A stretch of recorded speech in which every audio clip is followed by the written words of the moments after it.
Halo semua, kami dari tim 14 yang beranggotakan 3 orang dengan saya sendiri, Alif Al-Ghifari, lalu ada Ahmad Zaki, kemudian ada Rival Gizaldi. Kami akan menjelaskan apa itu pengertian media presentasi.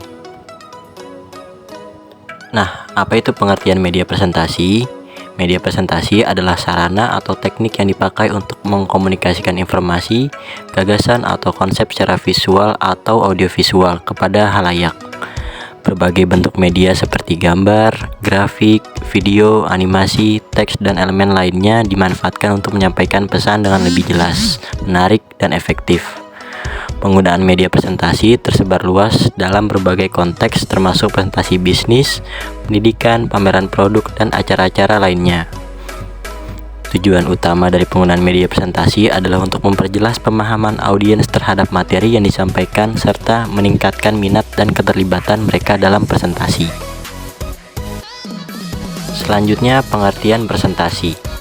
Apa itu presentasi? Presentasi adalah suatu kegiatan yang bertujuan untuk mengkomunikasikan gagasan, ide, program, layanan, produk, dan sebagainya kepada halayak tertentu. Presentasi didefinisikan sebagai memperkenalkan, menyajikan, dan mengemukakan suatu hal dalam bentuk diskusi atau forum. Presentasi dapat dianggap sebagai salah satu bentuk komunikasi publik atau berbicara di depan umum yang bertujuan untuk menyampaikan berbagai informasi kepada halayak. Dalam konteks ini, orang yang menyampaikan materi disebut sebagai presentator, sementara mereka yang mendengarkan disebut sebagai audiens. Jenis media presentasi. Ada berbagai jenis media presentasi yang dapat digunakan untuk menyampaikan informasi atau pesan kepada audiens. Di antaranya adalah presentasi slide. Presentasi slide adalah bentuk media presentasi yang menggunakan slide sebagai media utama untuk menampilkan teks, gambar, grafik, dan multimedia lainnya. Contoh platform presentasi slide yang populer yang biasanya kita pakai sehari-hari yaitu Microsoft PowerPoint, Google Slide, dan Keynote. Mungkin kita lebih familiar dengan Microsoft PowerPoint. Yang kedua, ada grafik dan diagram. Grafik dan diagram digunakan untuk menggambarkan data atau informasi secara visual, seperti grafik batang, diagram lingkaran, diagram garis, dan sebagainya. Yang ketiga, ada multimedia. Media presentasi multimedia menggabungkan berbagai elemen, termasuk teks, gambar, audio, dan video untuk menyajikan informasi secara lebih dinamis dan menarik. Yang keempat, ada papan tulis interaktif. Papan tulis interaktif memungkinkan presentator untuk menulis, menggambar, atau menampilkan konten secara langsung pada layar. Hal ini memungkinkan interaksi langsung dengan audiens dan dapat memperjelas konsep yang kompleks. Yang kelima, ada demonstrasi langsung. Demonstrasi langsung ini melibatkan peralatan, produk, atau aplikasi nyata untuk mengilustrasikan atau menjelaskan suatu konsep atau proses kepada audiens. Keenam, ada media sosial dan internet.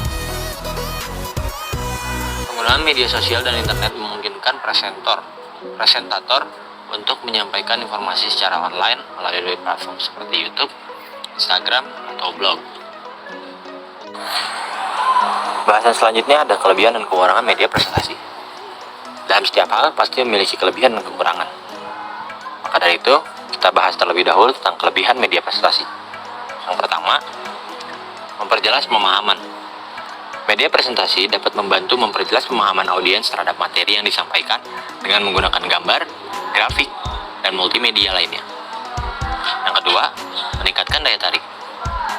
Penggunaan media presentasi yang menarik dan interaktif dapat meningkatkan minat dan keterlibatan audiens dalam presentasi.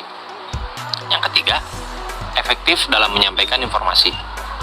Media presentasi dapat mengomunikasikan informasi dengan cara yang lebih efektif daripada metode presentasi verbal saja.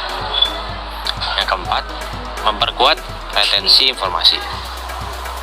Penggunaan gambar, grafik, dan multimedia dapat membantu audiens untuk lebih mudah mengingat informasi yang disampaikan. Yang terakhir, fleksibilitas. Kita lanjut membahas tentang kekurangan. Yang pertama, ketergantungan teknologi. Penggunaan media presentasi seringkali memerlukan perangkat dan teknologi tertentu dan dapat terganggu oleh masalah teknis seperti kerusakan perangkat atau koneksi internet yang buruk. Yang kedua, kehilangan kontak langsung. Penggunaan media presentasi yang terlalu dominan dapat mengurangi kontak langsung antara presentator dan audiens, sehingga mengurangi interaksi dan keterlibatan secara langsung. Selanjutnya, ada overload informasi.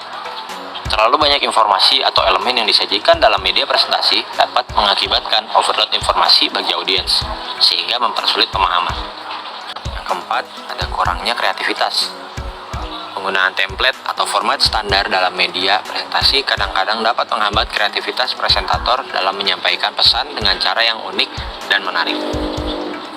Yang kelima, kesalahan interpretasi.